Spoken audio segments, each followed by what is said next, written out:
Yes, sir.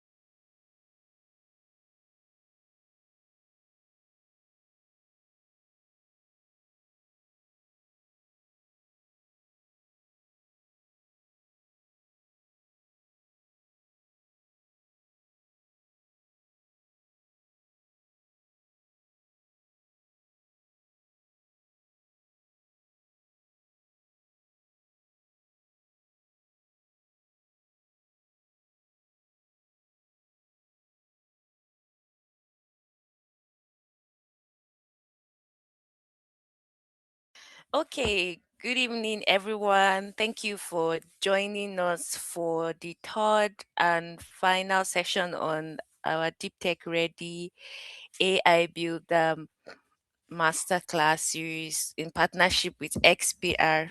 My name is Sarah, and with me, I have my colleague Benedict and our facilitator. So, before I begin, kindly drop your name and where you're joining us from. Also, reach out to your friends and colleagues. This our final session, like I said, so you won't want them to miss out on anything. So kindly drop your name and where you're joining us from. So I'm going to briefly run through our introduction.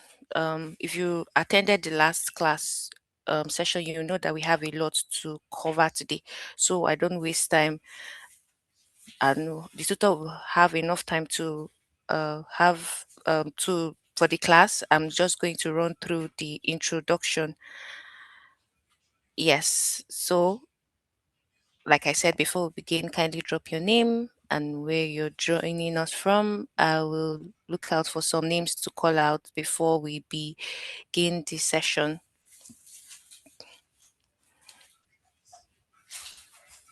Yes, I'm going through the chat to see who is joining us today.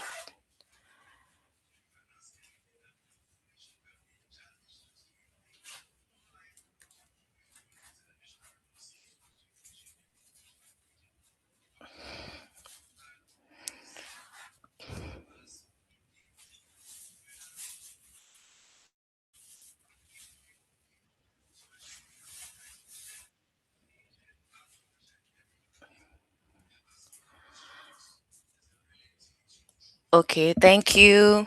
Ola B. Akim from Oyo State. Emmanuel, thank you for joining us. Etim, thank you for joining us. Ezekiel, thank you for joining us. So, like I said, we'll not waste too much time on our introduction so that tutor we have enough time for today's session. So, next slide, please. I'm going to run through our introduction so we can introduce the speaker. Benedict, if you can hear me, please. Next slide. Yes. Next slide, please. Yeah, so like I mentioned, this is a program uh, by Deep Tech Ready in partnership with XPR. Yes, we're done with that. Next slide, please. Yeah, so like I said, this is our third and final session. We started with vibe coding week one, and then we moved on to AI agents. So if you attended our last session, you know that we're yet to complete that session, which is what we're going to do today. So today we have the concluding part of our AI agent series, and then we move on to AI automation. I hope that is clear. So that's why I said I'll not miss so much time on the introduction. So next slide, please. So this is an overview of what we'll be covering today: fundamentals of AI automation, Excel draw and make.com. So this is what we're part of what we'll be doing today and the concluding part of the AI agents series we started last week. So next slide, please. So before we introduce our tutor, let me just give us a brief announcement. Next slide, please.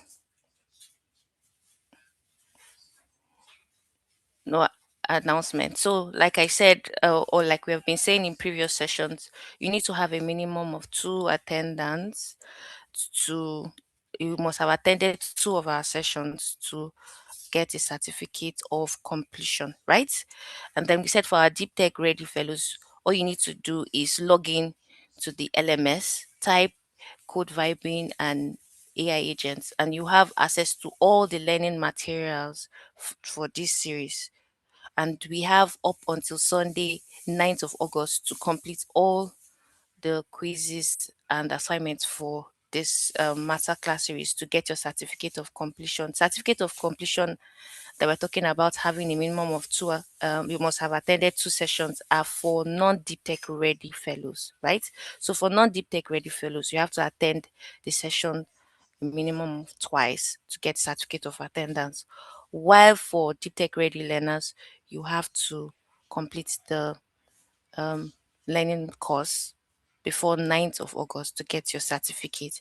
And then for Deep Tech Ready Fellows, you have up until 16th of August to complete your learning. So whether you're in cohort one and you decide to complete your learning in cohort two, or you're cohort two or cohort three, everyone is expected to complete their learning by 16th of August, Sunday 16th of August. I hope that is clear. So um I'll hand over to my colleague Benedict. So Benedict, if you can hear me, you go ahead and introduce our tutor so we don't waste time on the call. Thank you very much. All right, thank you very much, Sarah. Can you hear me? Yes, I can hear you. All right, good evening, everybody. So quickly, let me just introduce our tutor. Okay, so we have Mr. Ime Yang, who is an applied AI engineer and lead technical educator at SPR Technologies. He specializes in NLP and pedagogical engineering.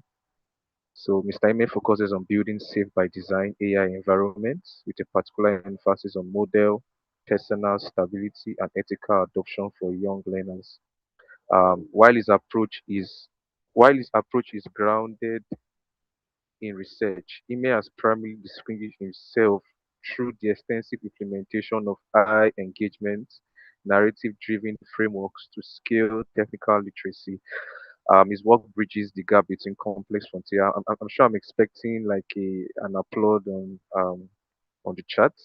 His work bridges the gap between complex frontier LLM deployment and accessible education, ensuring that emerging talent is prepared for high impact roles. He is dedicated to empowering African talent by transforming complex technical instruction into immersive results oriented experiences. So this is the bio of our tutor, very, very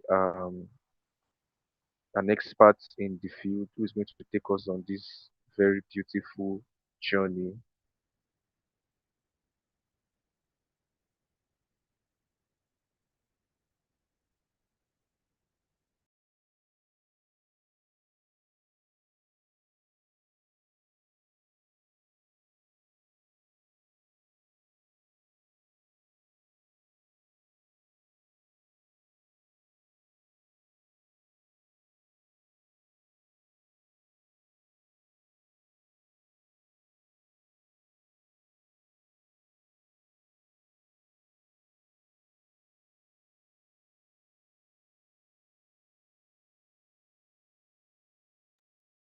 All right, so before our tutor come up, of course, I'm so sure we've heard of AI automation, and I think I'll just do an engagement. I don't mind if you can drop comments, about AI automation. What do you know about AI automation?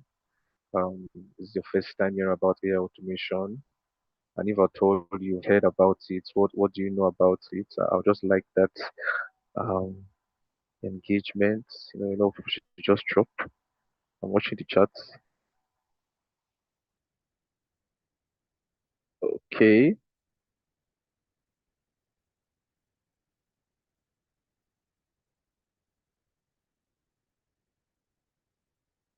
okay.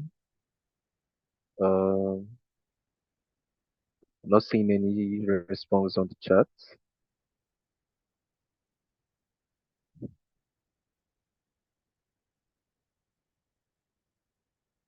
you used it before?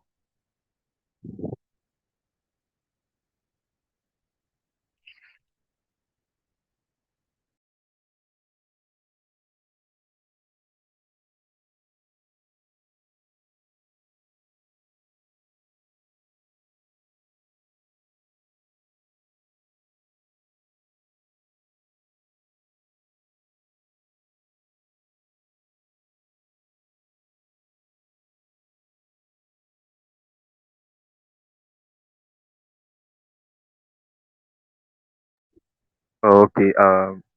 At truth said, AI automation is making a repetitive task to run on its own. Wow, that's beautiful. I've used NES workflow to build a RAG agent under the dictate code. Wow, that's very very awesome. It should be generative AI. So I've heard about it severally. Wow, I need more. I need more to see who is ready and who's not ready.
Okay. So beautiful to see a lot of responses and what people have done using different tools for AI automation workflow. Someone said they use N8N to build AI weather communicator. Wow, that's interesting. I'd love to know how that works.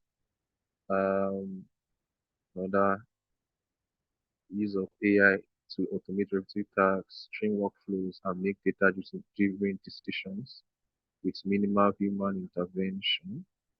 Wow, very interesting. Okay, I need need more responses to see who has.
Okay. Someone said I use AI to polish my memos and reports. Okay. So I'd like to read responses actually. I want us to, because we have over 100 persons here. So I don't mind if we can drop this to engage us.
Okay. Some very wonderful responses and great to see people do great stuff with AI automation tools. Very, very interesting. Very interesting. Um, Let me just read one final one. Unda Abraham said AI automation is about using AI tools to carry repetitive tasks automatically. Wow, interesting. Very interesting. Yeah.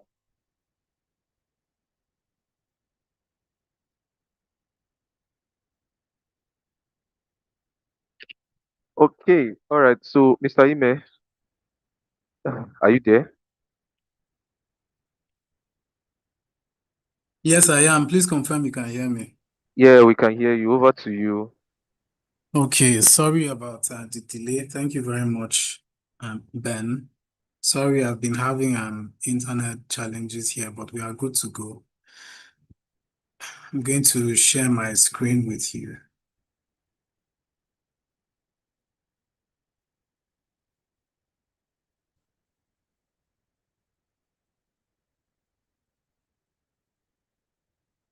Please, you have to give me permission to share.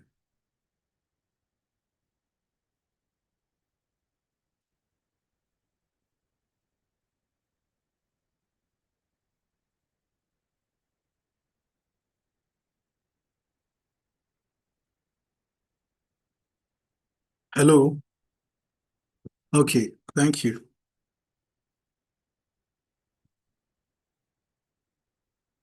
Hmm.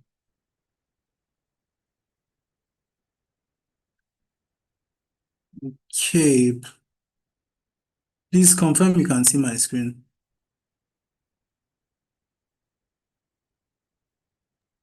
Yeah, we can see your screen.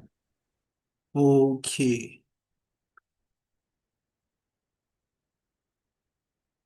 Okay, how about now? What do you see, please? I say, yeah, we can see your screen. We're seeing the slide, Okay. but if you put it in presentation mode, Yes, this is presentation mode.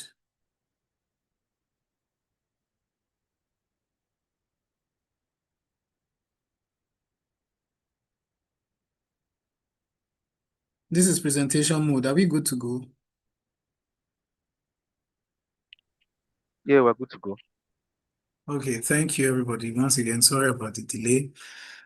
And welcome again to this masterclass on AI automation and vibe coding. Last week, we talked about AI agents and Today, we are going to be talking about AI automation. We are going to develop an AI-powered workflow.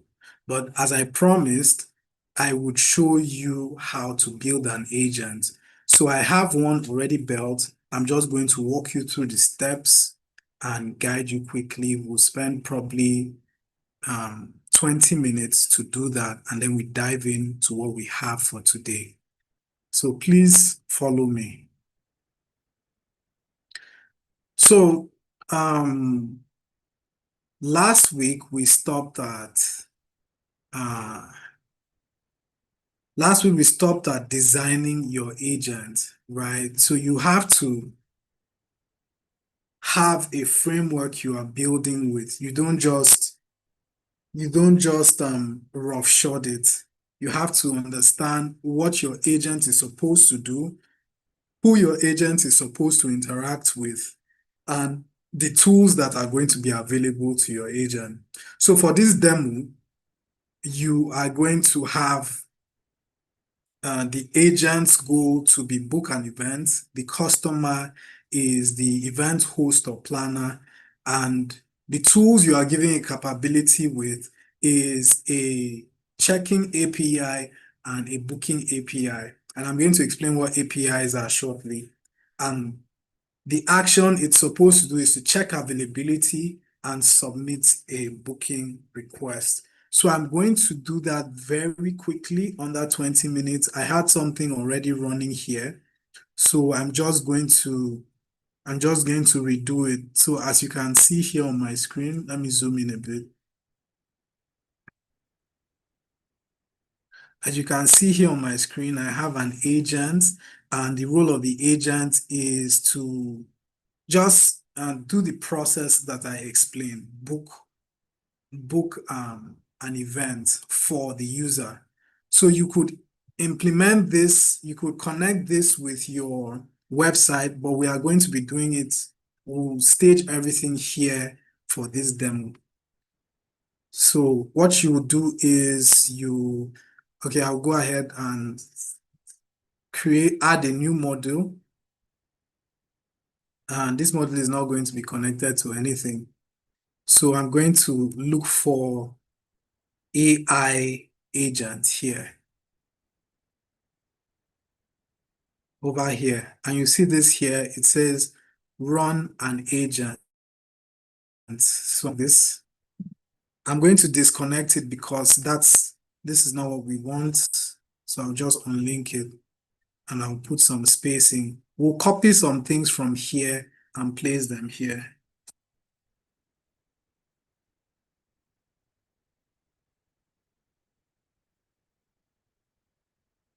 Okay, so the first thing you have is the connection. So make is already your provider, your default provider. We'll leave it at that. Alternatively, you can go and select something else like Hugging Face or OpenAI, but it's not going to be Make Agent anymore. It's going to be either Hugging Face or OpenAI. So we just want to keep it simple, so we use Makes AI Agent, and it's good enough. And you define what kind of model. So you have small, medium, large, and you have other options like OpenAI models. And if you scroll, you have Anthropic, as many models. So we'll just keep it simple. We'll stick to Make's own model, which is large. Okay. And the instructions. So the instructions is what guides the model on what it's supposed to do. This is why you need to be very clear about what your instructions are. Okay, the instructions is what the model is going to use to take out certain actions within this scenario. So on Make, this is called a scenario. Let me just step back a bit so that you are not lost. I'm going to save these changes and I'll come back here. So on Make, this is called a scenario. A workflow is called a scenario, or a canvas is called a scenario. As you can see here, we have scenarios, you have organizations, AI agents. So we are just going to create a scenario here. So for you, you will just click create a scenario and it opens that canvas for you. So I'm just going to go ahead and continue with what I was doing. This was just to bring you on board with how it works in Make. Okay, so I'll click edit here. And great, we are back in this. Let me zoom in a bit so that you can see. All right, so our model needs some instructions. I'm going to copy the instructions here and I'll explain it to you.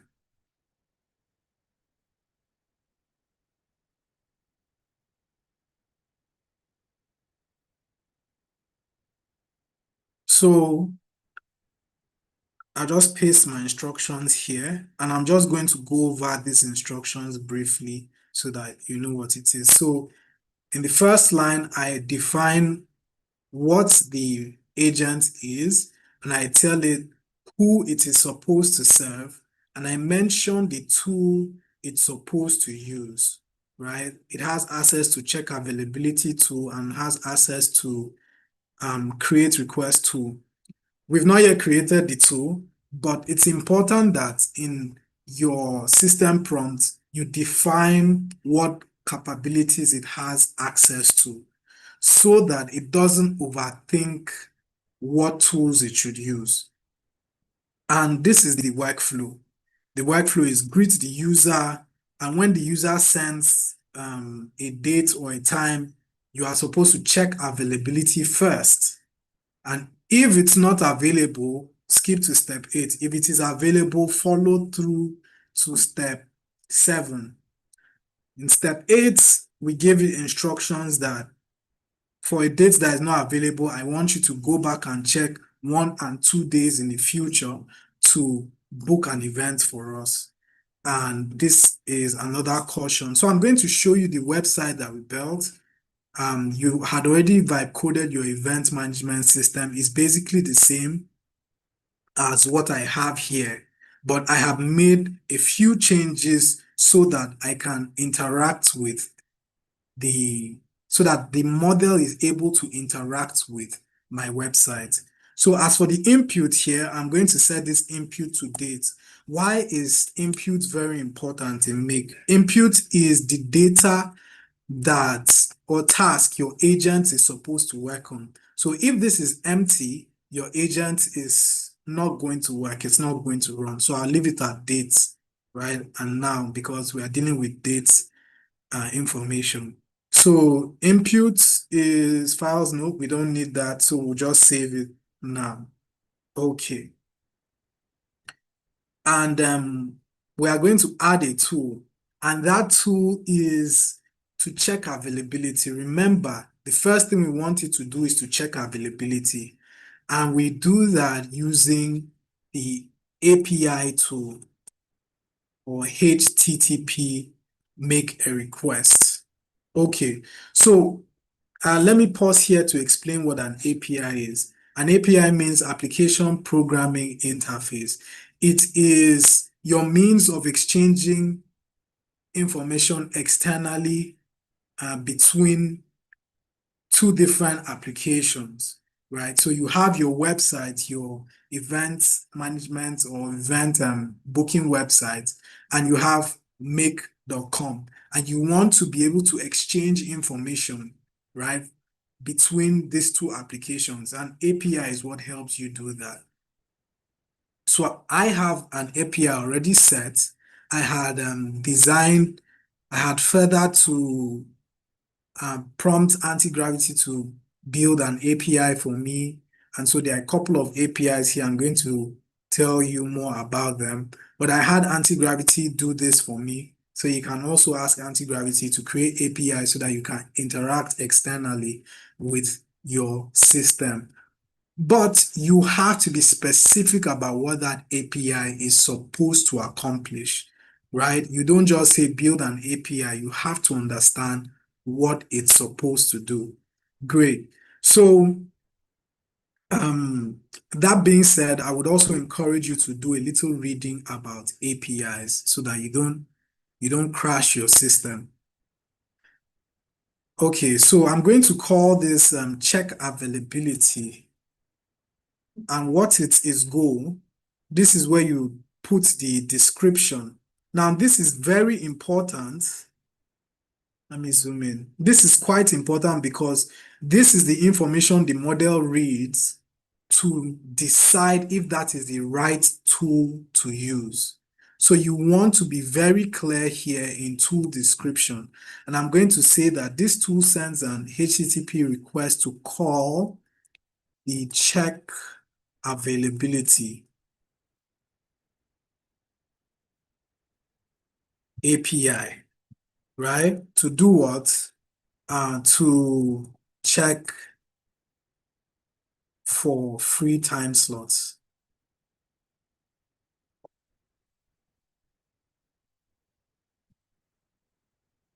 Authentication, I'll just put a full stop there. Check for, let's say, available.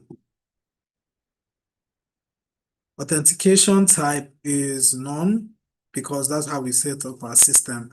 As for the URL, we don't want the model to guess the URL, and obviously the customer wouldn't know the URL. So you will come here. It's all defined here in the API library. So if you're dealing with another system that is not yours, usually they have an API library that shows you how to interact with their application. So this is ours, and we have information on how to use it. The date parameter is what we need here, and this is how to make the call. You make the call using this. Let me zoom in so that you see better. So this is how we make the call, right? So this is what we copy and paste here. And that's good. So the method is a get method. You have get method, post method, update, but the most frequently used methods are the get method and post method, right? You can see here get. So get means give me information, and post means collect this from me. So we set it to get, and the query. So the query here, if we set the query here is date, right? Look here, it says name, date. So the query is date. But if we do this and just leave it like that, you see it says that date is undefined because you're supposed to provide a value here. So instead of doing that, this is when I will ask the agent to decide, right? And having done that, I'm going to add more details for it. And I will say that it should use the parameter dates, and I specify the format in which this date should appear. Year, month, and day. Nobody needed, and this is good to go. I will save this. And so check availability is up. And so we don't just want it to check availability because as it is now, we wouldn't really call it an agent, even though it's interacting with a tool. It's not performing an action. Remember, what exactly defines an agent is action. Action, it's able to do something. Okay, so we will give it capacity to post a request to the website, and we will do this here. We'll just add the same process.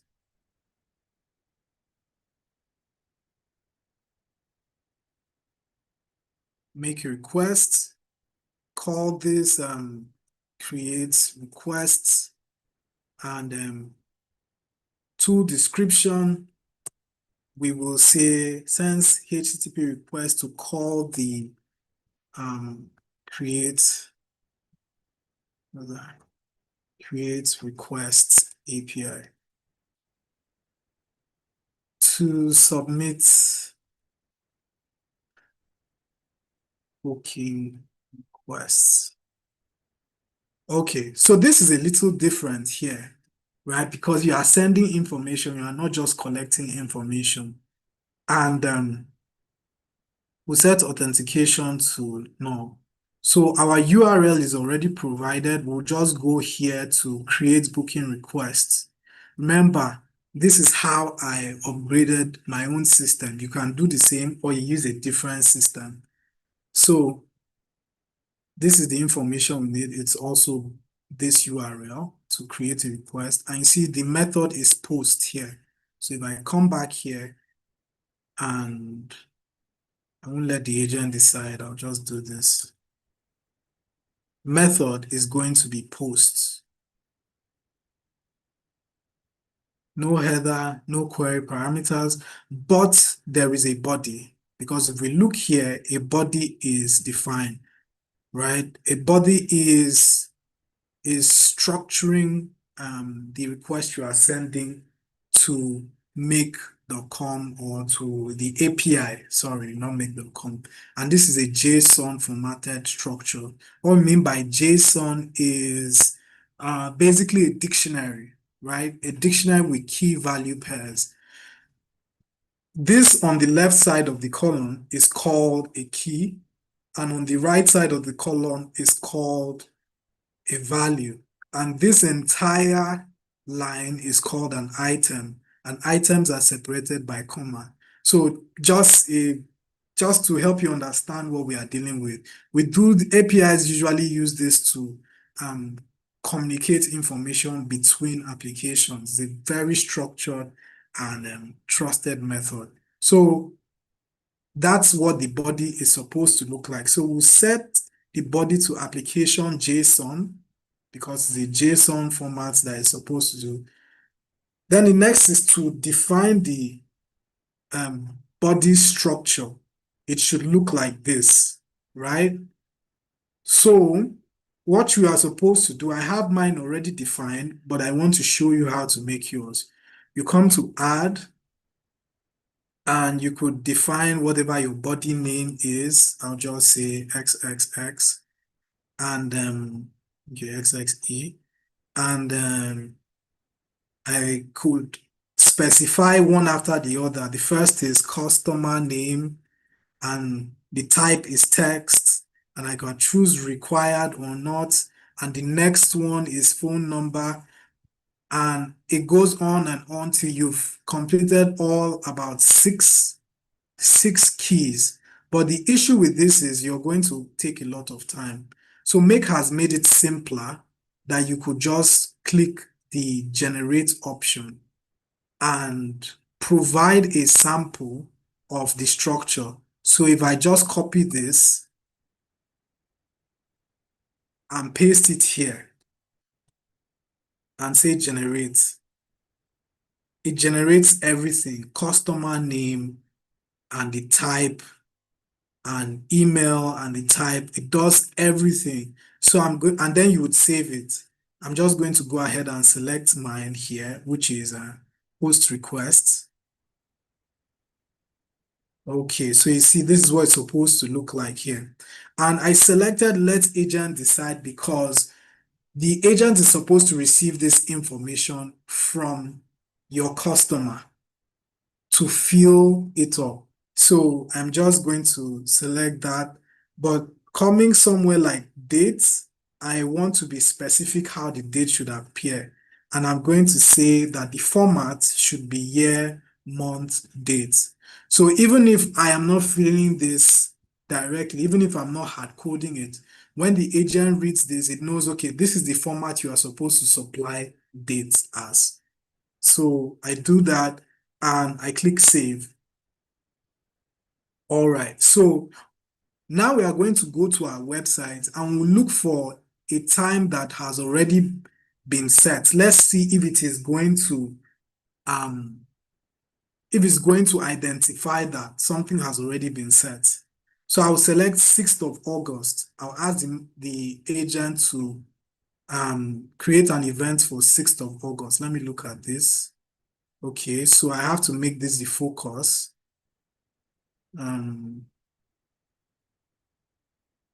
Just delete this. Just move this here. Okay. So Now this is the focus. And I'm going to chat, hello, set my event for 5th August. Let's do 5th August.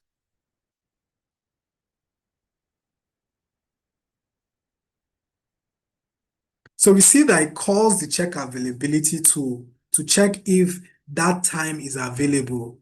And it calls it another time, meaning that it has identified that the first time is not available. Let's see the reasoning. The agent's reasoning is, I see that all slots are unavailable for 5th. Following the procedure, I need to check availability for the next 2 days. So it checks for the next 2 days and it gives us a final response. And it says, I checked the request for this date. All slots are booked on that day. I've checked the next 2 days. This one is all booked, but this time is available. So I'm going to ask the agent, 7th is good. 7th is good. Set to full day. My name is Ime. 555 is my phone number. Email at example.com is my email. And what other detail do I need? Event name. Okay, let me just leave that and see what happened. Okay, it says customer name, this full day. Please provide event name. Good.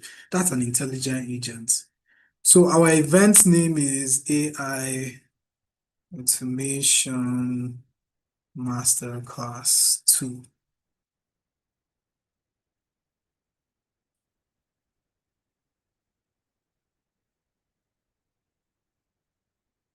So you see now it calls the create request tool. You can see that over here.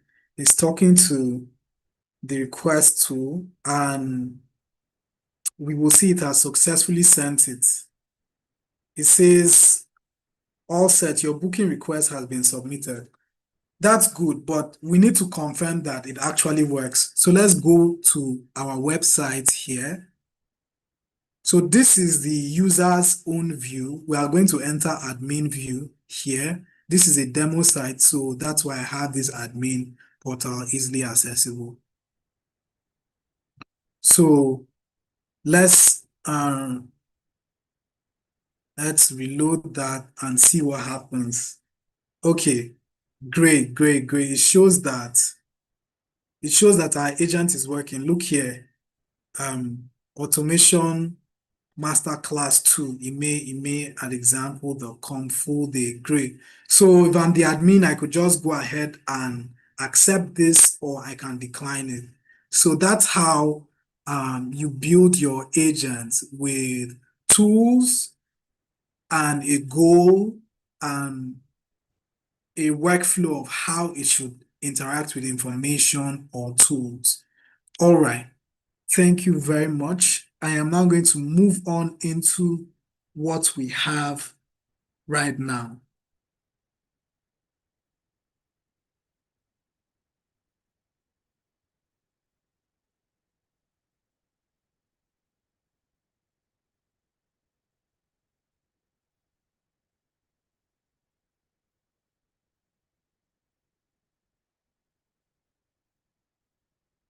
Okay, please confirm you can see my screen.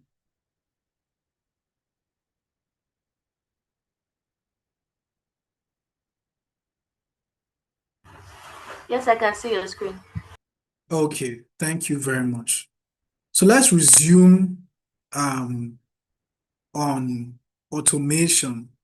So we said that we learned that with AI agents, you can give an AI responsibilities to carry out certain actions.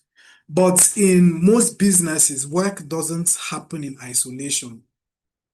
One task usually leads to another, and a customer could submit a query, and there may be conflicting events right? You need someone to tell you that there's a conflicting event, and you need someone to make a decision as to what to do with conflicting events. Should he pick the one that is full day, or should he pick the one that is half day?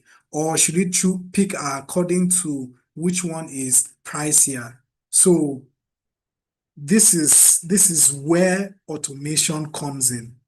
So we'll learn how to connect those individual tasks into a complete business workflow. And by the end of this session, you understand how to design automation workflows and build one from scratch. So before we build, let's define AI automation. What's AI automation? So to answer that, we need to firstly understand what automation is. Let's consider a car, right? You can see on the image on the right, you have manual up above and you have automatic below. And we used to call these vehicles some time ago where you have to press the clutch and then shift the gear and then pull down accelerator. We used to call this kind of vehicles manual cars because of the procedure of changing speed, right? You do step one, step two, step three by yourself. But most cars now are automatic gear systems. So what that means is instead of having to do 1, 2, 3 tasks by yourself, you just do one task and the whole system understands your goal and it just goes on. What happens is that the manufacturers have abstracted the process. It's basically the same workflow, but the process is different and they just abstract it for you. So I use this example to help you understand what automation is. It's the use of technology to automatically execute a sequence of tasks with little or no human intervention. So you've already encountered automation in daily life. Think about your banking transaction receipts and an SMS notification. The moment something happens, you get notified. If you selected that when you were creating your account, you get notified that money has been moved in or out of your account, and you now decide what steps you should take, right? Or maybe your data finishes, they notify you. Nobody is coming to tell you on the phone that this has happened. It's an automatic process. The system has been automated, so everything is abstracted. Now, when we say AI automation, we mean much of the same thing. The only difference is we add an AI to make decision process more intelligent. So let's say you are a freelance worker. You make content or copyright. You have a process of writing content. First, you define your topic, then you define your audience, then you create the work. You do this every time you have a gig. And over time, you discover that your process is always the same, no matter the job. So instead of waiting for another gig, you create a workflow on a platform like Make that replicates your process. So next time, you don't start from scratch. You just fill a form on one end with all necessary details, and a template is generated on the other end. This is automation. Now, as you grow, you realize that your audience demographics is very varied, and you can't use the same template for every new demography. You cannot possibly create templates for all possible demographics. So what do?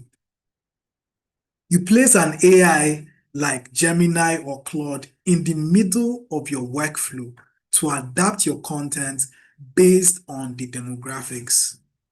Now, you don't even need templates. You have complete copies waiting for your review. Now, this is AI automation. Notice something important. The AI is not necessarily the entire workflow. Instead, AI may be one intelligent step inside a larger automated process. So think about the events application that we are building. Someone sends a request and the request is conflicting with another pending request. You have to make a decision, right? You can have the AI do that. The AI notifies you and then takes action depending on your business workflow. How does your business handle such situations? So the AI simply performs one or more of those steps and you're good to go. The entire sequence is in automation right now. So this, however, raises an important question. How is AI automation different from AI agents?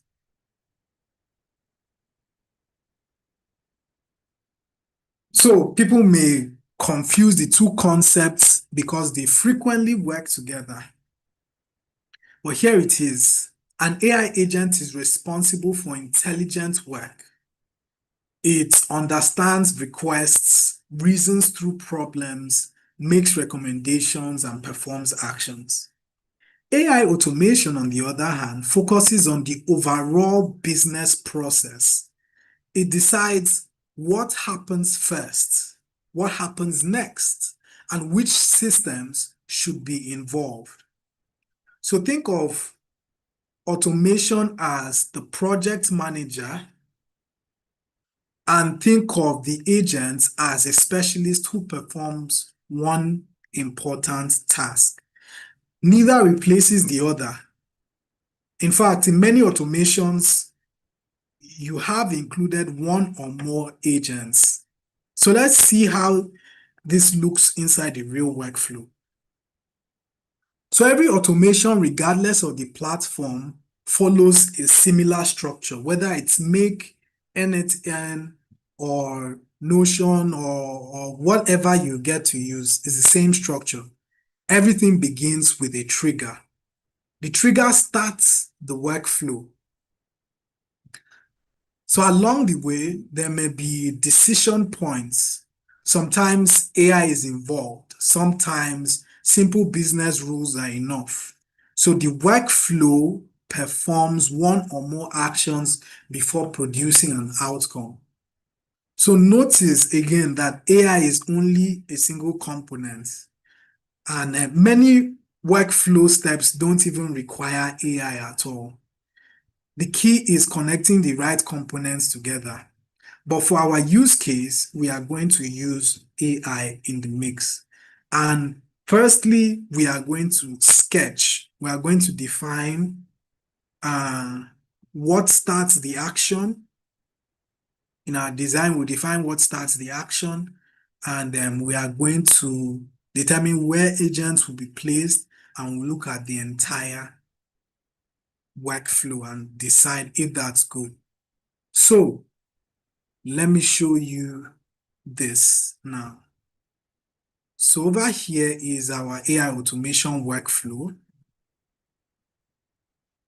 And this is what we plan to do in our workflow. We want it to be triggered by a user request, right? And that means we are going to be dealing with webhooks. I'm going to explain that in a moment.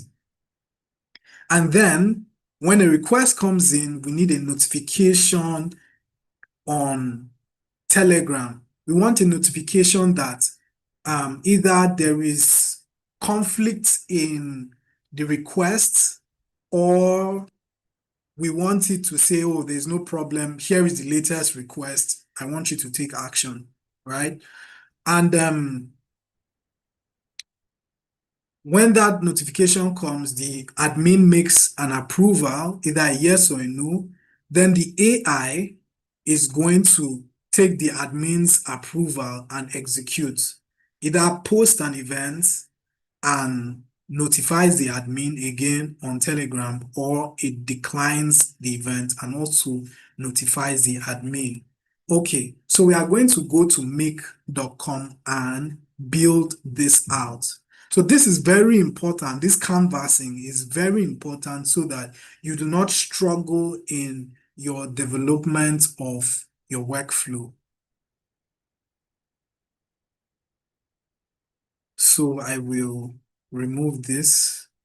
Okay, so I was already doing something here, webhook, right? So I'm going to show you what you need that for. Let me remove this. So what are webhooks?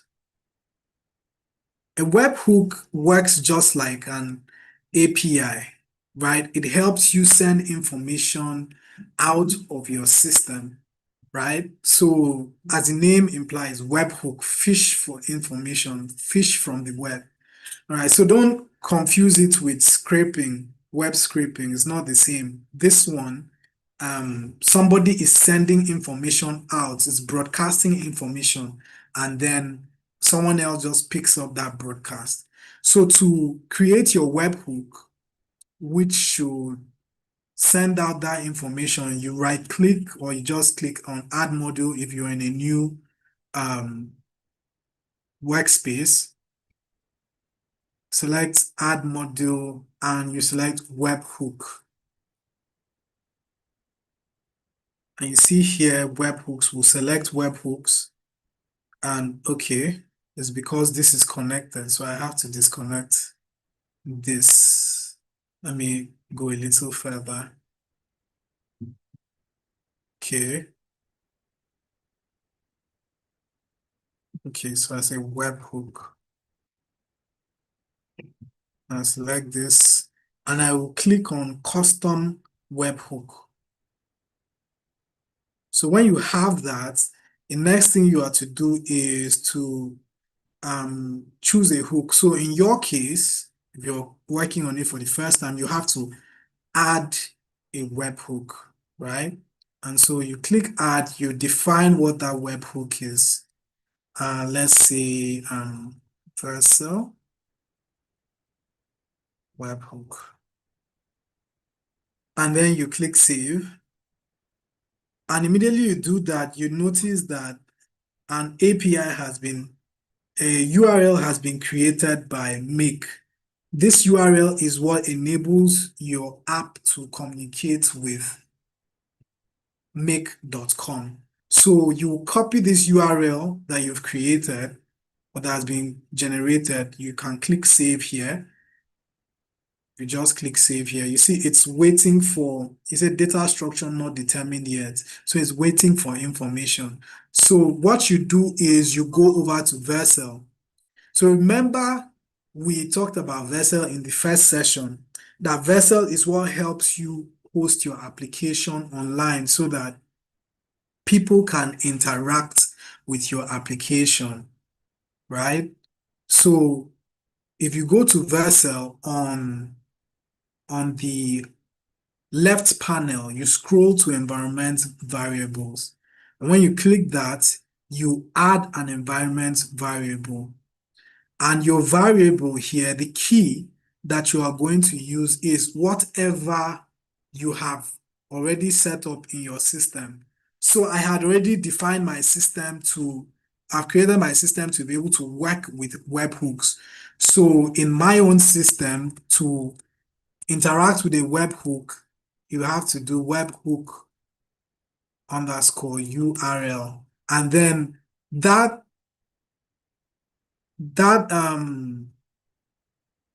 URL, this URL here, is what is going to be here, is what you are going to paste as value. And then you click save. I'm not going to save this because I already have one and I don't want it to conflict. But the moment you click save, Vercel is going to ask you if you want to redeploy your application to capture that update. And then you have to say yes. And it's going to redeploy, it's going to restart the whole process of rehosting your application. Okay, so mine is already here and it's connected to this other webhook. So I'm just going to drop this. And I'm going to run this once, right? Let me stop that. I want it to be just this. I just want it for this guy, right? So I'm just going to say run once and wait for new data.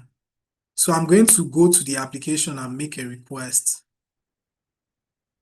Let's come here and I will submit a request and see if it is working.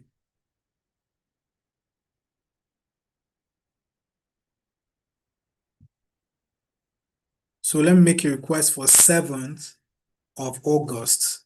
I will just autofill these things. Let me use a name that's here. Okay, QQQ. And let's see, QQQ at email. Okay, there's QQQ here. Say 555. And our event details is the cube. That's a nice name. Okay, the cube. And we'll if submit it. And it should say that it has been submitted. Okay, if we go to make.com, we'll see that, yep, that information has come. It says here, this is your data here that has been sent.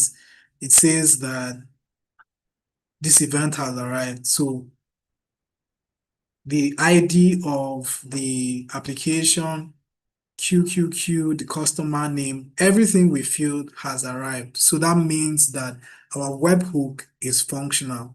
So the next step is for it to connect with Telegram. But before it connects with Telegram, there should be an agent in between.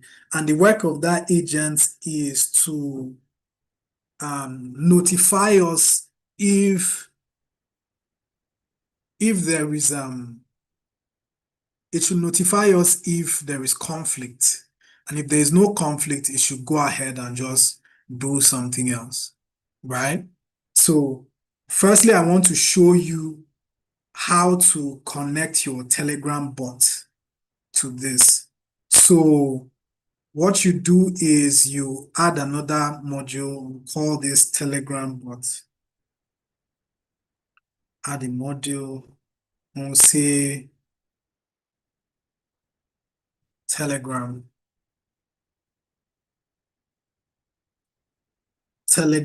bot. All right. So the first thing we want to do is watch updates. All right. Watch updates means that it should look at your conversation. If there's an update, and notify. So let's bring that Telegram bot. I already have a hook, but I'm going to create one anew.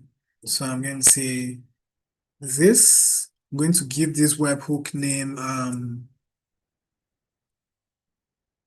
let's say XTL bot hook.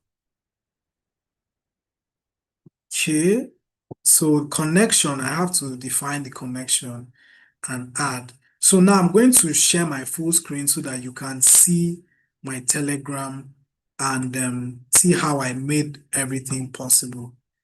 So let me share my full screen now.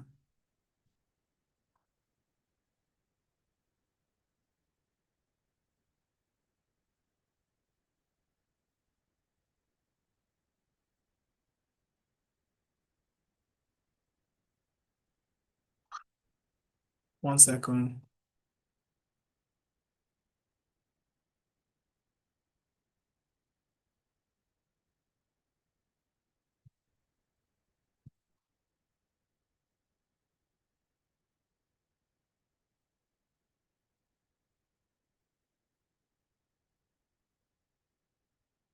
Okay, so I'm sharing my entire screen now. Can you confirm you can see my full screen? Yes, we can see your full screen. Thank you. So this is my Telegram desktop app. And what you have to do is you come here and you search for bot father, right? Bot Father is Telegram's bot creator. So you use it to help you create a bot. I've created a couple of bots already, but I'm going to do that again so that you see how I came about it. Put this here. Okay, so what you do is you just start the conversation with bot father, and bot father is going to give you guides on what to do. We want to make a new bot, and so I will specify the name of my bot. So I will say my bot is STL72 email. Just copy that and send. It says it's good to give the username. So I'll just add bot at the end because it says that you have to add bot at the end. So, so my bot is now active. If I click this link, I have access to my bot, and this is the token. So if I come here and click start, see, that's my bot, and this is every information about my bot. So, but my bot is not doing anything, right? And that's because we've not configured it. So let's come back here to bot father. So you see here that this token that you have been provided with is actually what you will use to interact with Telegram on Make. So I'll just copy this. This is a special token. You want to ensure that it's kept safe so that someone doesn't have access to your bot. So I'll come over here, and that token is what I'll paste here. I will save this connection. Let me save this connection as XTL32 email, just so that I don't get confused about what connections I have. Okay. No thanks. So that's my connection, and I will save it.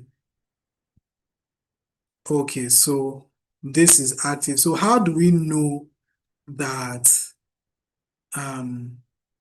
this is active, right? Let's see how we know. I'll just drop this here and I'll click run. So it's going to wait for an update. And let me select Telegram and I'll send a message here. Hello. Okay, and we see that it's active, right? We see here that the update has come in. This is update ID. This is the message. The message is hello. And over here, this is the information of this conversation.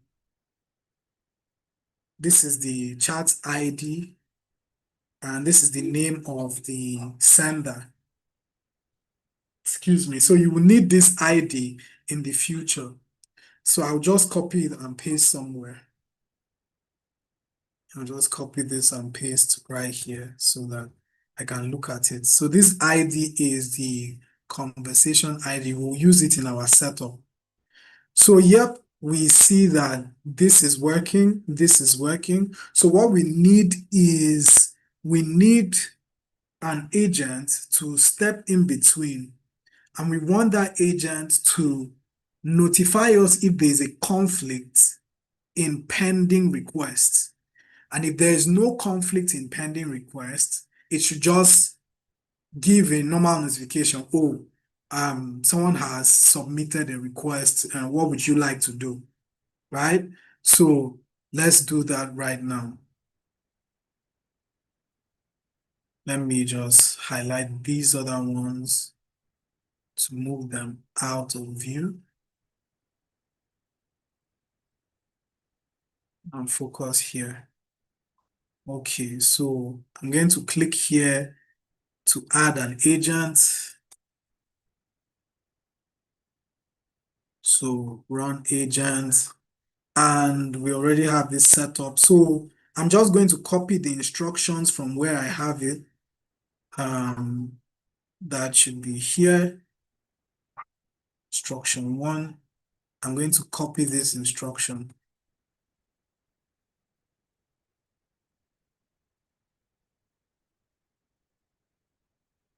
and drop it here.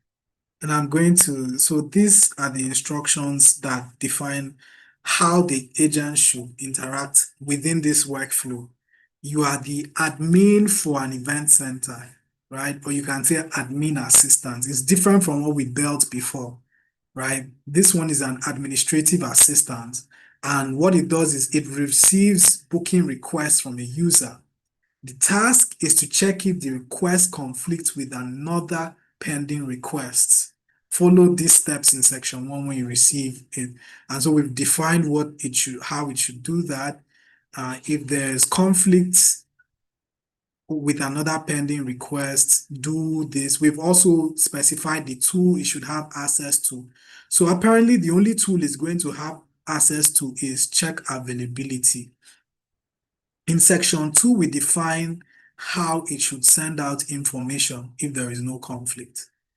And the input data is going to be the webhook information, which is data. So we'll select data here. Data contains everything, the ID, customer name, everything we need to deal with. So I'll just select data and I will click save. All right, so your agent is good.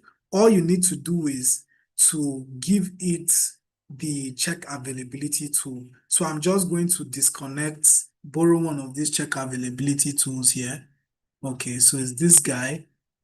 We'll just disconnect this one. Disable. No, I didn't want to disable that. Let me zoom in. Okay, so I have to disable first. Oh, isn't that?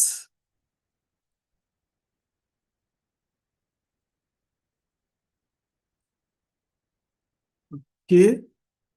One last shot. This, and then, okay, so let's just go ahead and, okay, we can copy it. Yeah, I'll just copy that. Okay, great. Nope. This is not what we need. This is not what we need. So I'll just drop this and create one.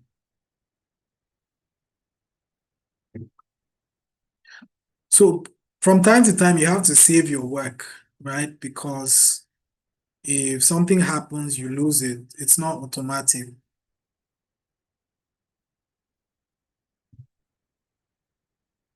Well, where did my Telegram go? Okay, that's Telegram there. Okay, so I'm just going to add a tool. It's going to be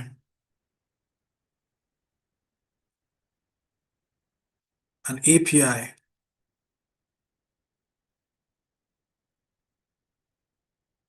You already know how to do this. So just keep these details to call the check availability API to confirm or verify conflicting pending requests. Okay, so every other thing we know, no authentication. The URL, let's just come back here and copy that URL.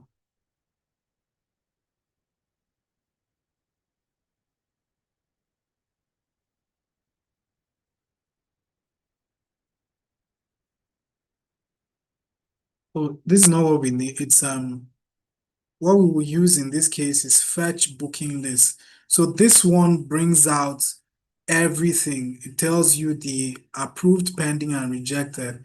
The other API only shows you what's available in a date, right? So, but we want to be able to see if there is conflict between pending.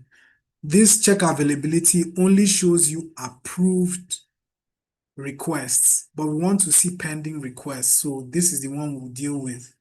We'll come here So we copy this link. Okay, so it's a get booking.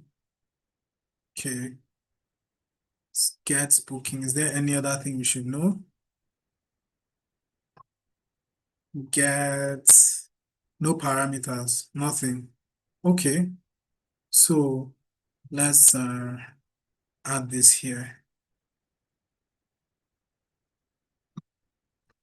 That's the URL is supposed to use. Let me look at it one more time to be sure that, okay, no, nothing, nothing at all. Okay, no parameters, just get. So set that to get, and there is nothing else it should do. Nobody, nothing else. So we'll just save this. So I've saved this. I have described this tool differently from the original check availability API, even though it is essentially the same tool or it's the same API. I've described it differently so that the model knows what it is picking. So I'll click save here and it has access to that.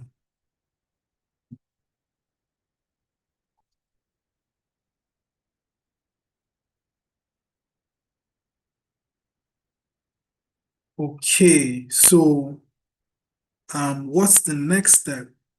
So let's test this and see what's happening. Let me do this.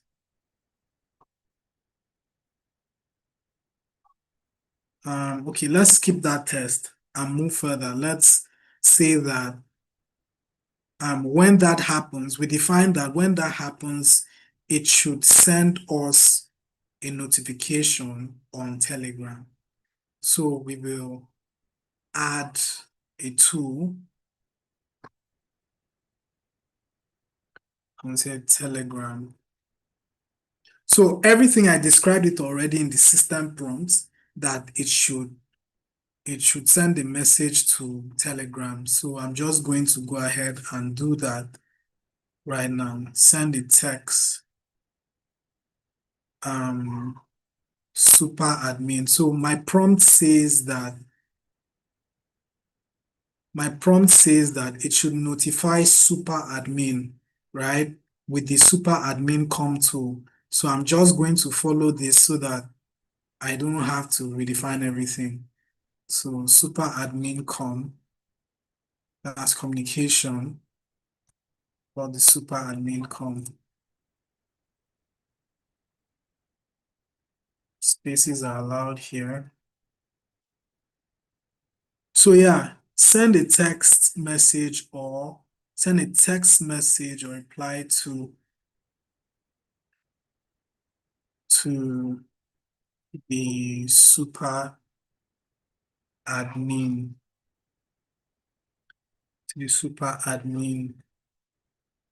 during pending request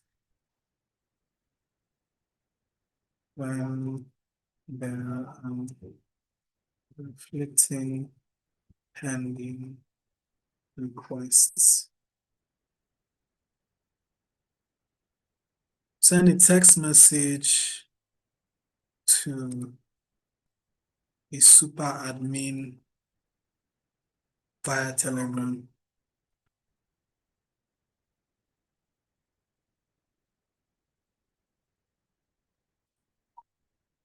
When there are conflicting requests. Great. So the connection I'm going to use, I think we defined XTL32 as our connection. Let me be sure. Yes, XTL32 is our connection for this particular bot. Chat ID. So now this becomes very important.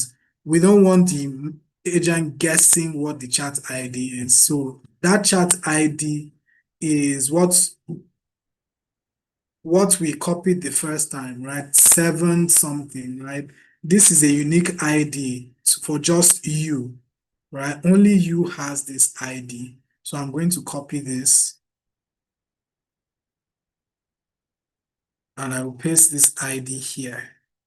Great. So the agent is not going to guess. So the text, okay, the agent is going to decide what that text is. Message thread, skip, skip, skip, and we save that. Okay, so let us see how this works. So I'm going to set this to run once, wait for new data, right? And I'll come here. Let me see, are there any conflicting events already so that I don't have to create new conflicts? Okay, so August, August, August. So conflicts on August 7th. Great. So I'll just create an August 7th request. So I will say GGG. Let's make it GGG 3G. And email is GGG example.com and say 444 events name is G3. Right. And the period is morning. So we submit that request. If we go over to make, we will see that it has started. Zoom in a little. So we see the agent is thinking and it has probably seen some conflicts. Great, great, great. See, we've been notified on Telegram. Look at it. GGG booked G3 for this on this date by this time. And this is the request ID, right? Conflict detected with other pending requests for that same time. And we see that there are two other requests. And the model is asking us to review. So at this point in time, there is intelligence in your workflow, right? But this isn't a complete workflow. This is just notification. We want something else to happen. If we look here, we said that if something is successful, if there is no conflict, right? If there is no conflict, specify the customer name and all these details, right?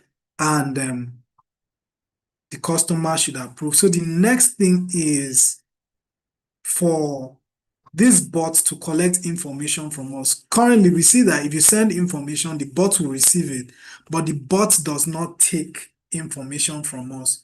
So what we are going to do now is we are going to step out of here and go to create another scenario. Let's save this first. And because I don't want to rerun this, I'm just going to say run as data arrives. I'm going to limit this to 10 runs per minute, right? So as soon as data arrives, I want this to execute immediately, right? I'm going to come out of here. Well, why is it doing that?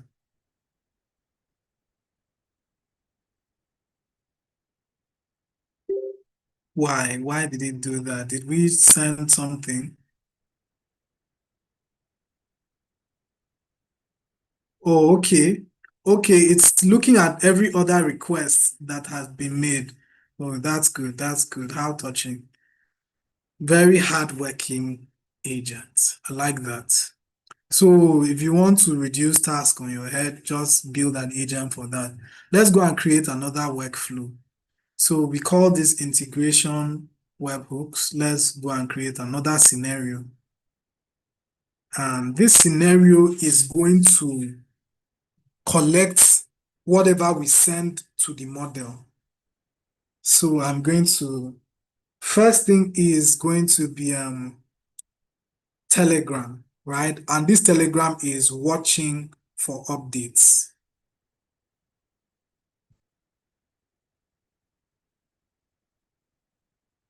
Okay, Telegram is watching for updates. Oh, I think there's something I'm missing, but let me connect this first. Webhook. Let's see. This, yes, we use this. New tele webhook. We'll save this. So the connection is the same, it's to the same box. So I'm going to save this. Great. So it's connected. Okay, so at this point, we want it to receive information, right? And we want it to we want our agent to either receive an accept instruction or a decline instruction. So I'm going to add an agent here.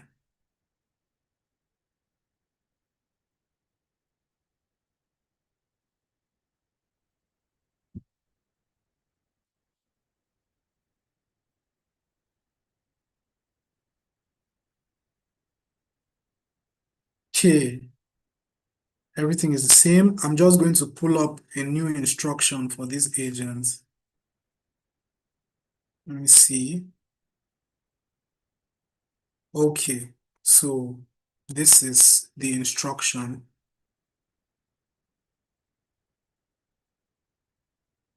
Let me review this one last time before.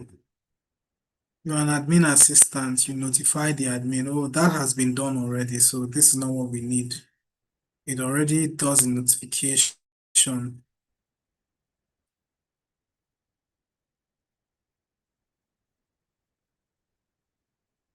Okay, so what I want it to do is you are the admin assistant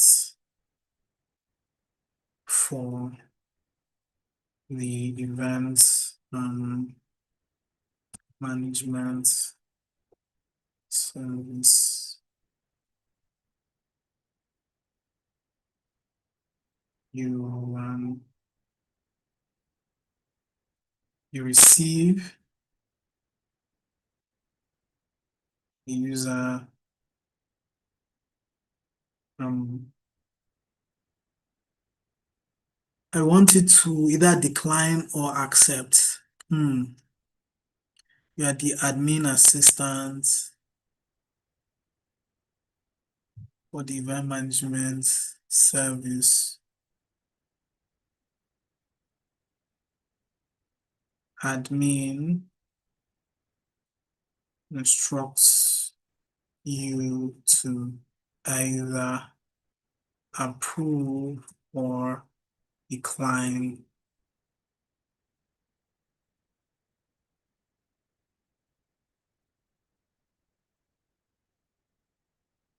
Decline a booking request. Say for accept, use the for accept or approve,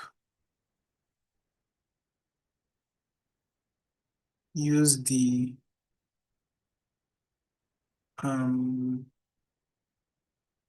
accept to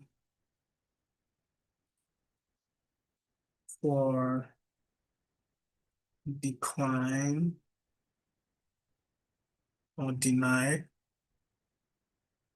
Please confirm you are still with me.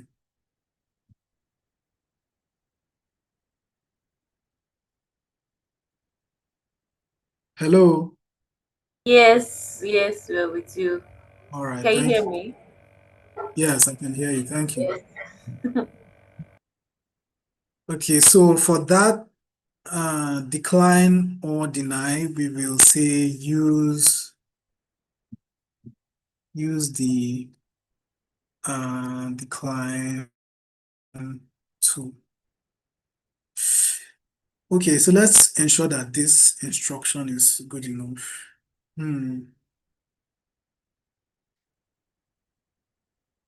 admin instructs you to either approve or decline a request. And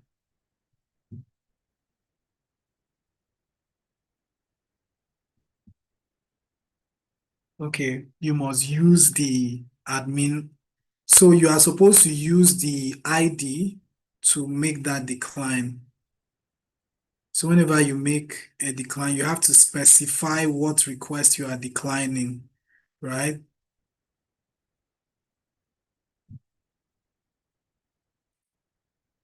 When you have successfully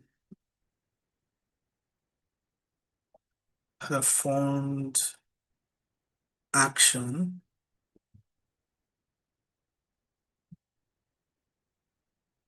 notify admin of that action with summary details. E.g.,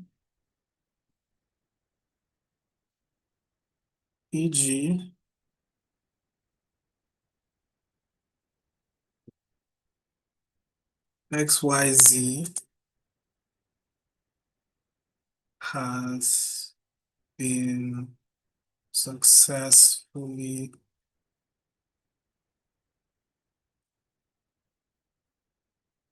action.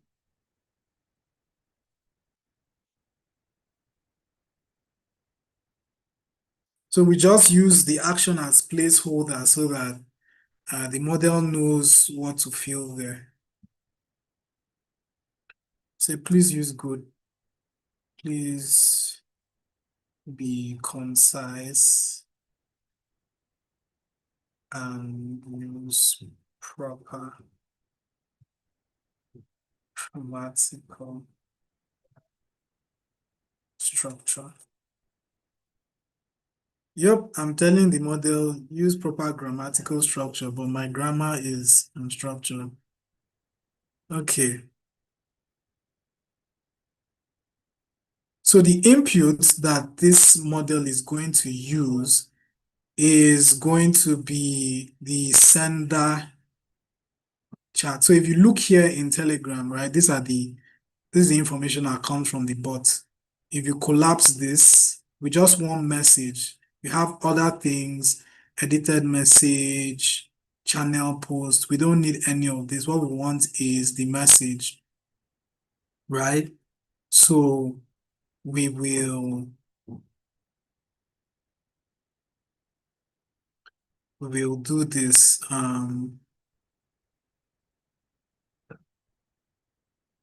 We will say message is from chat. Let's see chat. Is there information? Can the bot know? This is not what we need. How about from? It's not what we need. So what we need is this text. Text is whatever the user tells us. So to keep it simple, I'll just leave it at text.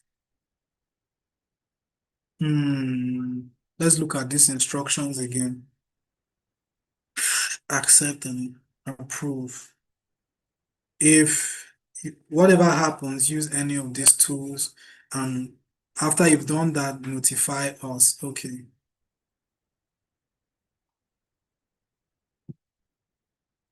Okay, notify.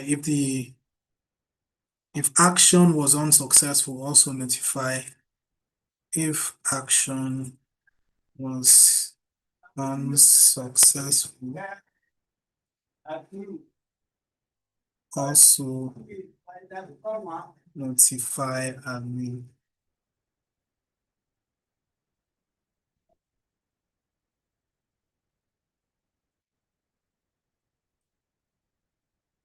Okay, so I'll click save here.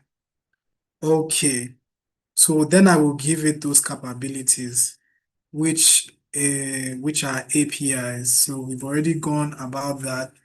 but these APIs will be different.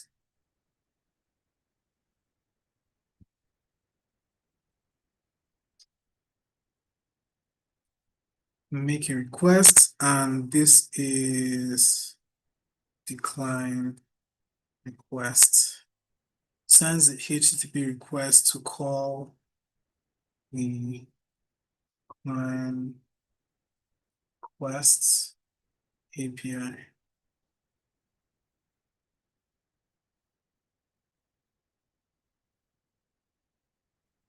Will decline booking requests. Okay, so we have to go to our API documentation to see how this should work.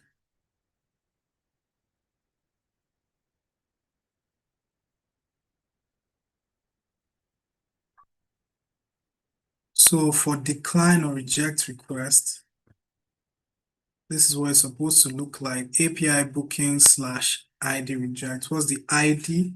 Is the string of the ID of that request. So if we look here on Telegram, see the ID, this request ID, right? Your application normally sends out that information. So let's look at how that should be structured.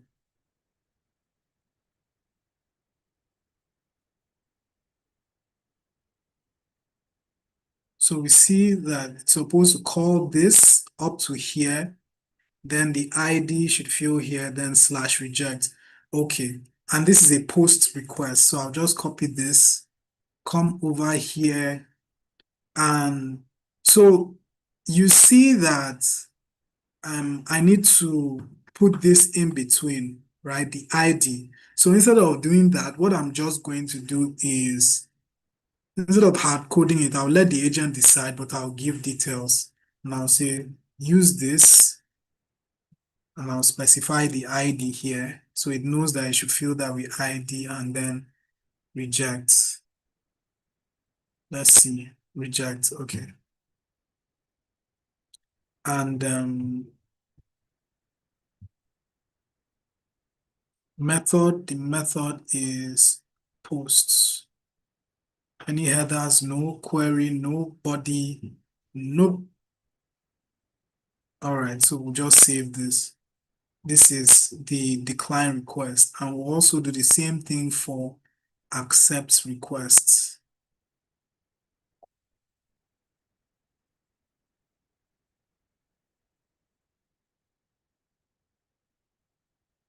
Pull request sends a HTTP call to call the pull request API to pull the OK requests. Okay, authentication, nothing. Let's see how this API should be called. Pull request. So it's the same structure, just approve at the end. Okay. So we just save this, add details. This ID / approve.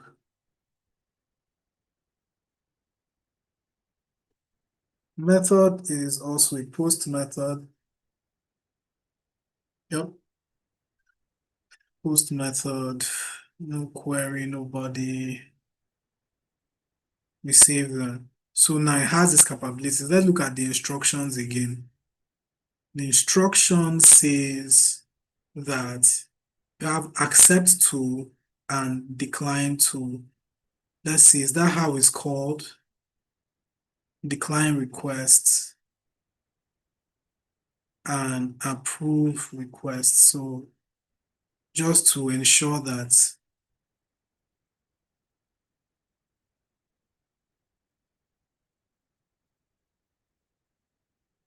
We'll say approve request or approve request to.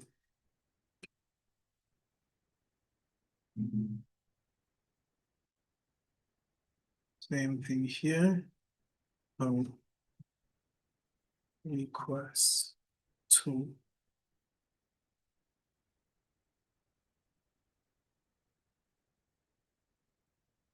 Save. So now, these are the tools it has access to, but it has to be able to give us feedback. Remember, we instructed it, whatever action you take, notify us that you have performed that action. So that means it has to send a message to us on Telegram. Add another Telegram bot, and this one is going to send a message. And our chat ID, we already know the chat ID, right? So we will just come here.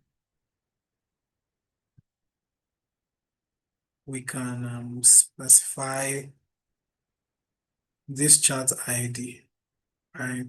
So since it's the same connection, we'll just say, is this chat ID from this other end? That's what it's going to use. And what's the text? The text, we want the text to be response, the model's response. Metadata fail response is what we want as the inputs for this part. There is something else. Do we need something else?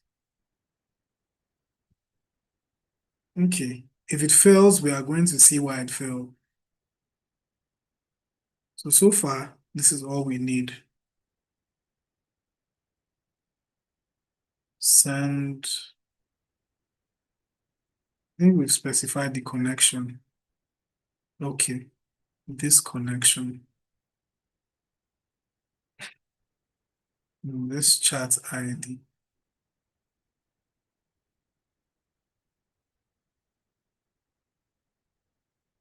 Click save.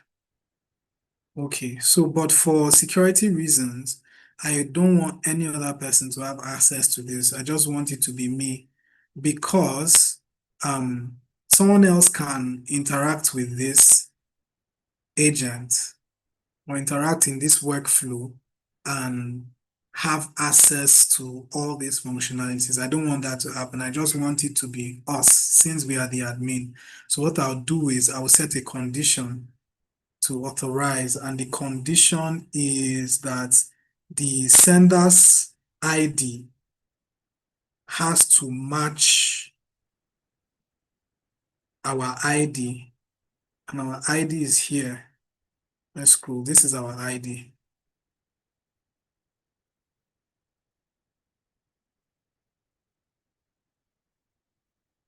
We will save that. So you see it filters that, right? If the ID that comes from here doesn't match the ID, it's not going to work. So I'll just say the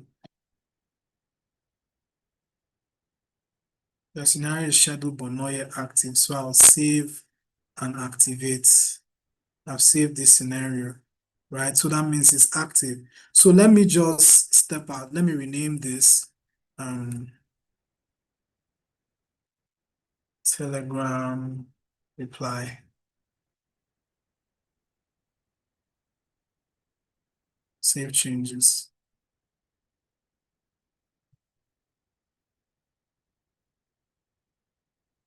Okay, so I'm going to try to send a message from my private Telegram and see if it comes through. 1 second, give me a moment.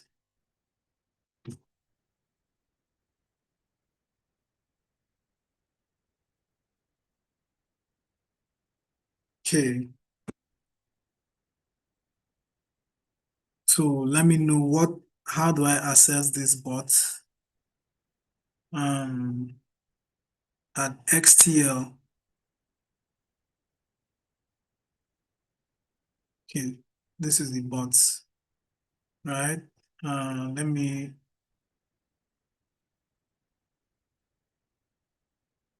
username copy, or I can just copy this link from bot further. Send it to myself.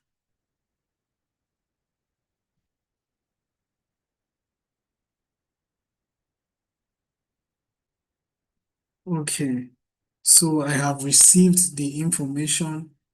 I will just have to switch here and I will try to chat with it.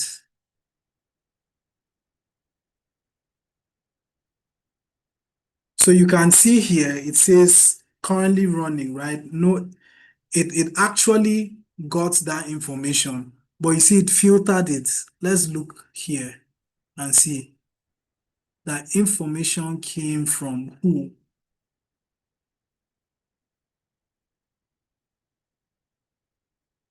Came from this other ID. This is the user information, right?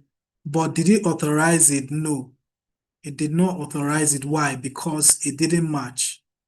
It didn't match. So that's one of the steps you take to secure this pipeline. So now I'm going to use the approved channel to do that. And I'm going to say to the, I'm going to tell the bot to approve for that particular ID. Sorry, where is that Telegram reply? So you could always make sure that it's completely active using this here, active. Once you click this, it's going to be functional. So let me reply and see what happens. I'll reply with the ID.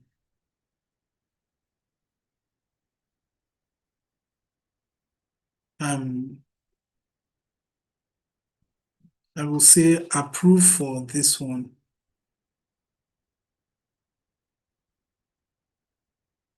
Let me see the one that is not really conflicting. No conflicting events. Okay. And this is slated for when?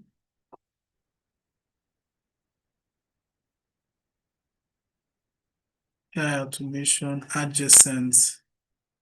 Okay, this one. So let me just copy this. This one says event name is Masterclass. Email book date for 6th of August. So let me approve this. Approve for this ID. And it starts. The model is thinking over here.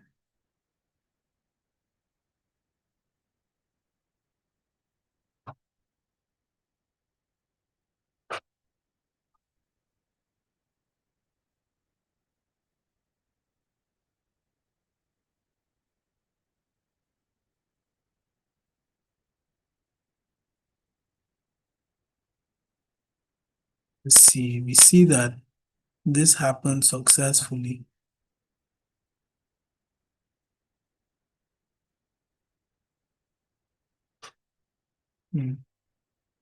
Got that information, but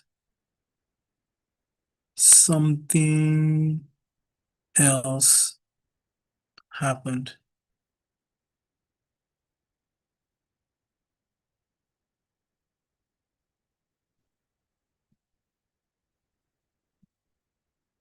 From whom?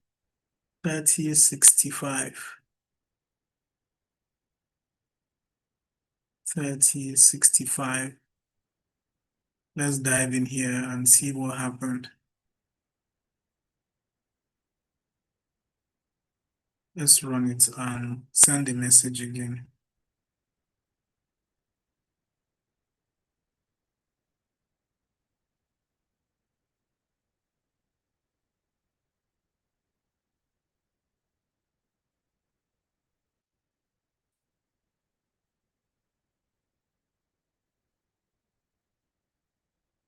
Okay, so if it's doing this, it means something is happening somewhere. Something is not right. Let's just remove this. Let's remove filter first.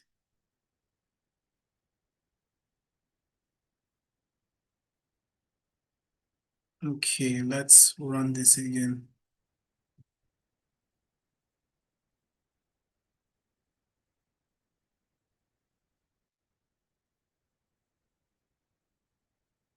Okay, that means there was something wrong with the filter. We did not define it properly.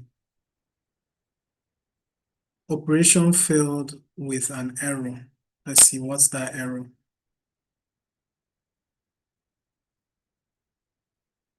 Chat ID uses 2ID, but that value is empty. And this model, okay. So it wasn't able, it performed the action, but it found an error. Let's fix that. Oh, this is the error. Channel posts. That's not what we want. What we want is sender. Oh, this channel. Let me go to message. Great. Message. Chat ID. Yeah, that's what we need. Okay. And it had already done that successfully, right? It approved the request, but let's do a different one and see how it works. So if we send it, we don't need, I don't think we need to click run. Let me just save this. So this is the last phase and we are good to go. Okay, so let me approve for a different one. GGG. So let me approve for GGG. It will decline the rest automatically.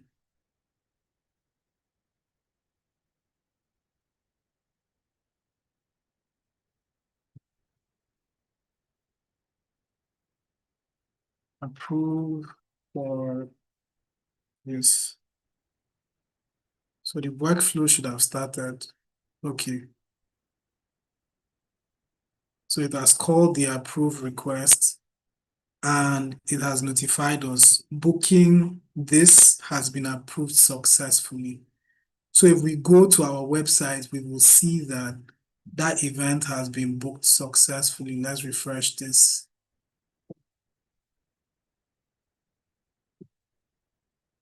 See, G3 has been booked successfully. Every other thing that we requested for has been booked successfully, and whatever needed to be declined has been declined.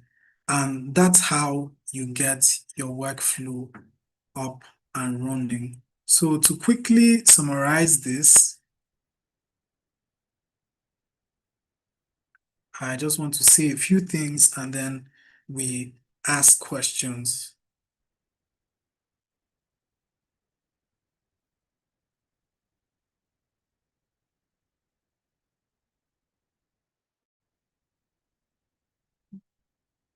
And 1 second, please. Let me change this view.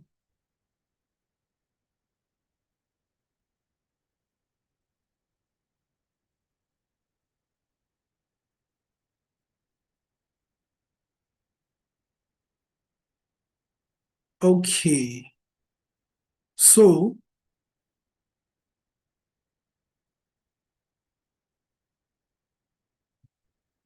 we have built our workflow. We've done the automation and we've seen everything. We've completed the journey from building the software to building the intelligent agents to embedding those agents within real business workflows. And at this point, you are good to go to build whatever automatic or automated system is good for your use case. So that will be all from me. Thank you very much for your time. Over to you, Sarah. All right, thank you very much, Mr. Ime. Wow, awesome. As in, see the comments. I'm just looking through the comments. Someone said, "Well done, facilitator. You did a great job. Like, I mean, great job indeed. Well detailed presentation and demo session. This is very beautiful." Okay, so without wasting our time, if you have questions, I would like you all to drop your questions. Does anyone have any question? If you have questions, please, I would like to see those questions in the chat. Thank you so much. Good, my mentor. Wow. Please, if you have questions, please, let's see your questions. Let's see your questions. Attendance link, please. Okay, yeah, that will be shared. The attendance link will be shared.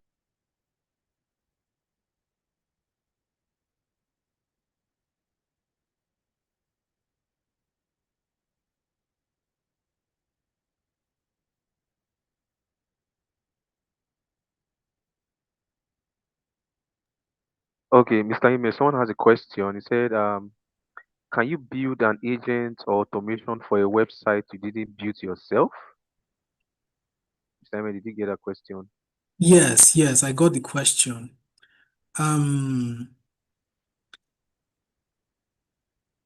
Yes, but the thing is, your question is not very clear.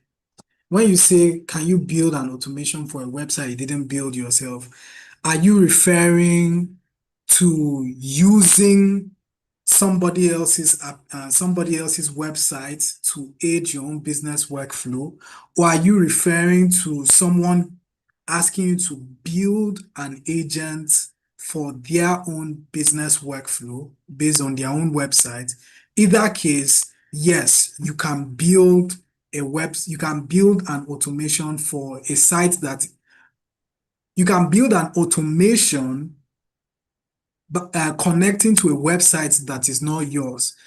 The only thing is that if it's not your website, you don't have access to certain features. For instance, this chat agent that we just developed, you cannot integrate it on their system, right? Because you don't have that access. Hello? Yeah, sorry. Can you hear me? Yes. Yeah, you can So go ahead. Sorry. I'm saying that you cannot integrate it on that website because you don't have that access, and those APIs that you see me using is because I have the access to some of those APIs. You shouldn't have access to some APIs as a user, right? Like the approve and decline API. Only admins should have that access. A user shouldn't have that access, right? So it depends on where you are standing. Are you an admin and they are partnering with you to develop for them, or you are just a random user who wants to implement it to improve your own experience of that website or brand? I hope that answers your question. All right, thank you very much. Another question is, someone is asking, when designing an AI automation workflow, how do you determine which decisions should remain under human control and which can be safely be automated? Did you get the question? That's a very, very insightful question. Okay, so a rule of thumb is repetition, right? If that is a very repetitive task and it requires little to no supervision and it requires there are not necessarily security features that need to be implemented, yes, you can hand it over to an AI freely and not think about it. But if it is something like the approval that we just did, right? Depending on your workflow, your business workflow, a situation like that, you need a human control. So, but the first thing that determines um, that, besides or before talking about and repetition, is what is your business process? Is your business process requiring supervision at that particular stage. If it doesn't, you can delegate it to an AI agent. If it does, then you should create a feature there for a human to be in control.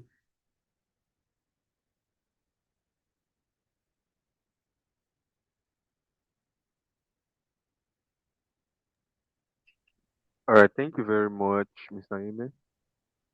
Okay, I'm sure person who asked that question understand. Okay, so another question is can I build an automation system and integrate it to my already existing one?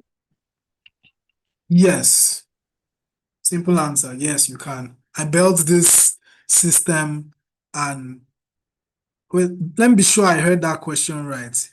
The question was, can I integrate a system into an existing automation workflow, or is it the other way around?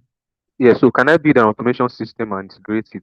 So we have a new automation system. Can I integrate it to my already existing one? That's the question. Yes, yes. We've already built an event management system here, right? It's already existing, and we created a workflow for that. So yeah, you can do just that. In fact, that's the way to go. You have built your system already, you know how your system should work, and then you create a workflow for it.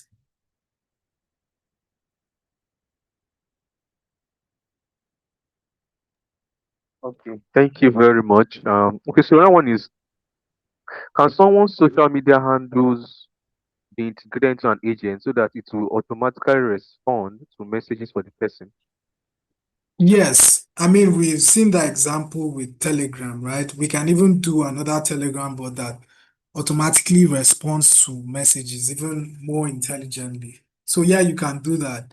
There are also applications that allow you to respond to um, posts automatically, right? It does the posting automatically. I know Ozigi right now, Ozigi by my friend Dumebi.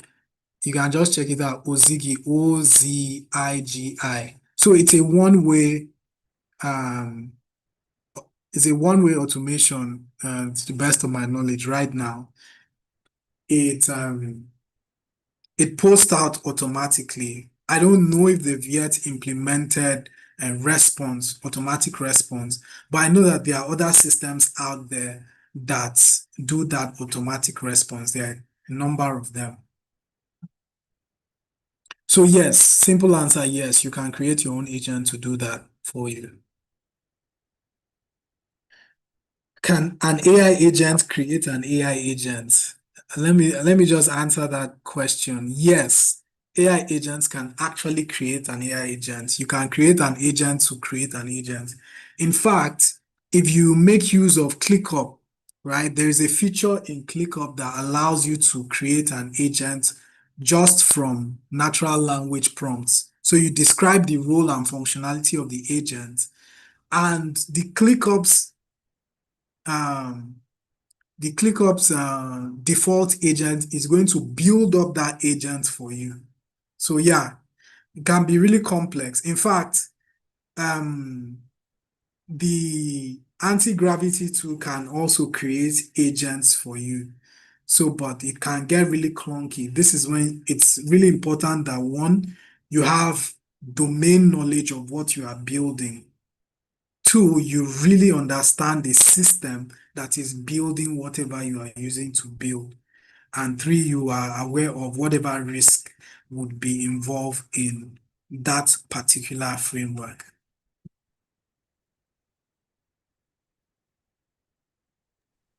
All right, thank you very much. Thank you very much, Mr. Ime. Can an AI agent create AI agents? I think that has been answered, right? From what you just explained. Yes, Someone yes. asked, can an AI agent create an AI agent? Of course. Um, so I think that's all with questions that we have here. So of course so over to Sarah. Thank you, Mr. Ime.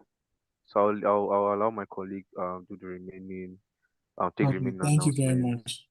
Thank you. Okay. Okay. Yes, Benedict, I can hear you. Thank you, Mr. Ime. Please, everyone in the chat section, in the comment section, please let's appreciate Mr. Ime for this wonderful class. Please, I can't see our reaction. I believe we learned a lot from this session. We have a lot to go and learn. So please, I want to see our reactions. I said reactors are we asking for attendance already. The attendance already in the chat session is there already. So please let's see our let me see our reactions, please. Thank you very much. Mr. Eme, thank you for this wonderful class. Yes, so we just have a few announcements. Yes, Mr. Eme is responding to um your reactions, everyone. Thank you very much. Thank you. It's been an awesome 3 weeks, right? We started with code vibing and we moved to AI agents and now AI automation. So we have spent a lot of time on this class. I'm not going to take more of your time. It's just a reminder of what we have already said. So today is the end of our session. Thank you once again to our partner XPR. Thank you, Mr. Eme. And thank you to Mr. Samuel who handled the first session. Thank you to everyone who joined the first, second, and third session. Thank you to everyone who joined the second and third session. Thank you to everyone who just joined our third and first session. Thank you. Made the class engaging. We thank you for your participation. So, like I said, everything about your certification and the program, everything will come to an end 9th of August. So for those of us who will want to rewatch the video and take the attendance, please do that. Once it's Sunday, 11:59, everything about the masterclass series comes to an end. So please let's try to do that. And then for our Deep Tech Ready Fellows, congratulations on your journey so far, but your learning is going to end on Sunday, 16th of August. So please do all you can to complete your learning. We're going to be putting out links for peer learning sessions next week. So please do try to join so you can wrap up your learning before the 16th of August. So once again, thank you everyone for making this journey interesting. Thank you, Mr. Ime. Thank you to all my colleagues. Thank you to everyone, Deep Tech Ready Fellows and non-Deep Tech Ready Fellows. Thank you, everyone. Please let's try to put into practice all we have learned, right? It's not just for you to get the certificate of completion, not just to mark the attendance like some of us want to, but you actually go and put it into practice. You can share your journey on LinkedIn, tag Deep Tech Ready, tag Mr. Ibe, and tag as many people as you want to share your journey. So, Mr. Ime, any final words before we end today's session? Because I'm done with the announcements. While he speaks, Benedict, you can share the attendance barcode. Mr. Ime, if you can hear me, over to you. Yeah, thank you very much for the opportunity, Sarah, and big thank you to Deep Tech for hosting this session. Thank you also to the attendees. And someone asked of my connection, and you can just reach out to me on LinkedIn on Ime Yang Jr. I think Sarah is going to make that available here. I've dropped it in the chat. So just a note of creativity, this is the best time to be born. Like I always say, it's the best time to be born. You have so many ideas. Go out there and try it and build something new, build something creative, just explore and whatever you're doing, let it be profitable to your business, let it be profitable to the economy, let it be profitable to Nigeria, the society at large. And great thank you also to the Federal Ministry of Innovation, Communication and Innovation.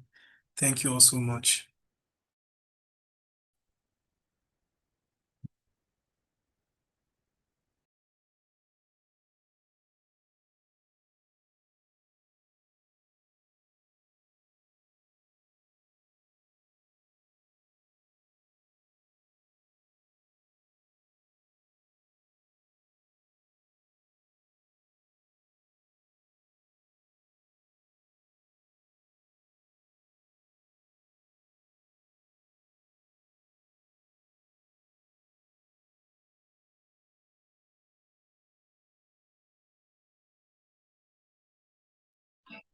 Okay, thank you very much, Mr. Ime, for that. And with that, we've come to the end of the AI Builders Masterclass series. As we've said before, thank you everyone for joining. Please don't forget to try to wrap up everything you have to before the 9th of August. So thank you everyone and do enjoy the rest of your evening. Bye.